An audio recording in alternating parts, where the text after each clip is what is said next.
Yes, Jesus loves me. Yes, Jesus loves me. Yes, Jesus loves me. The Bible tells me so.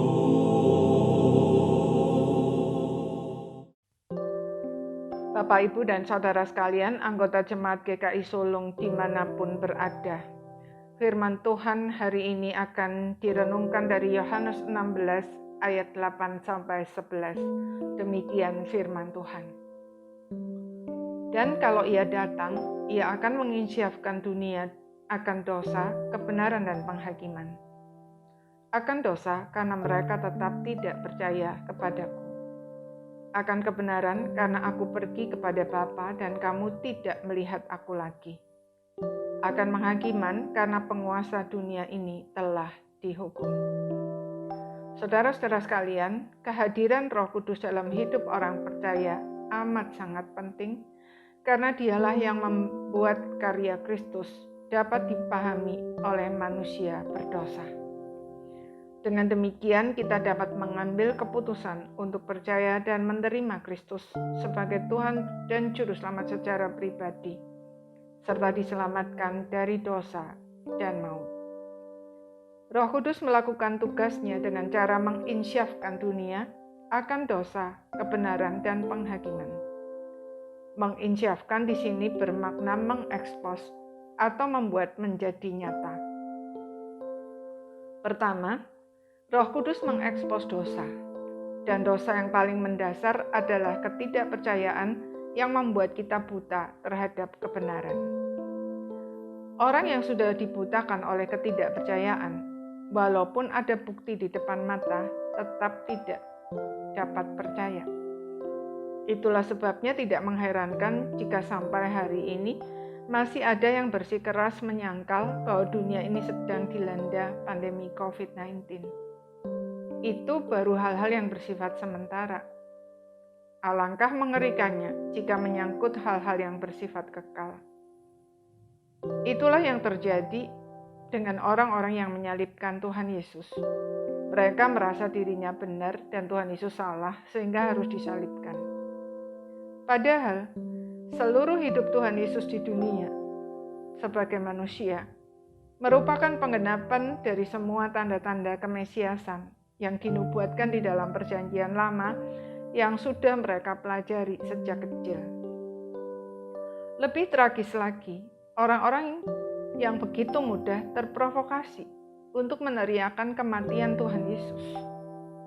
Padahal mereka telah melihat dan mengalami semua yang dilakukan Tuhan Yesus. Mereka baru sadar akan kebenaran ketika Roh Kudus mengekspos dosa-dosa mereka. Pada hari Pentakosta, melalui khotbah Petrus, ada 3.000 orang yang bertobat. Itulah juga yang terjadi dengan banyak orang di segala tempat dan zaman. Maka kalau kita difitnah, kita tidak usah marah atau gusar, tetapi mari kita berdoa agar ketika Roh Kudus mengekspos dosa, mereka sadar dan bertobat.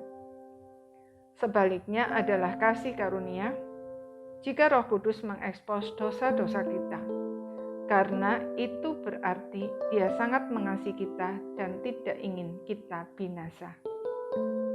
Karena itu mari kita akui dengan tulus dan jujur, serta meletakkannya di bawah kaki salib Kristus untuk mendapat pengampunan dan bertobat. Maka kita akan diselamatkan dari kehancuran dan kebinasaan. Yang kedua, Roh Kudus mengekspos kebenaran bahwa Yesus Kristus memang benar mati di salib. Dia tidak pura-pura mati atau mati suri, apalagi digantikan orang lain. Namun, dia telah bangkit dari antara orang mati dan naik ke surga. Dia pergi kepada Bapa untuk menyediakan tempat bagi setiap orang yang percaya.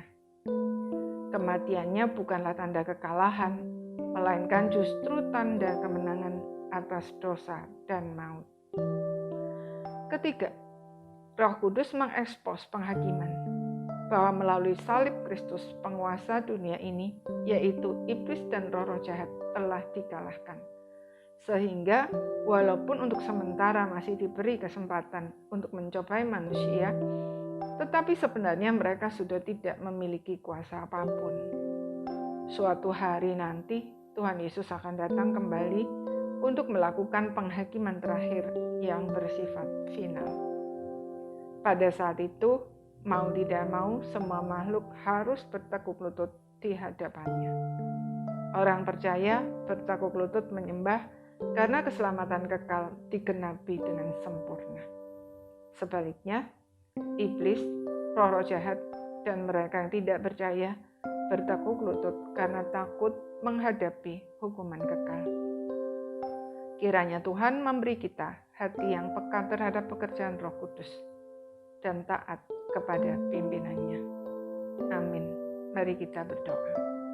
Ya Tuhan, kami bersyukur karena Roh Kudus diam di dalam kami dan mengekspos berbagai hal yang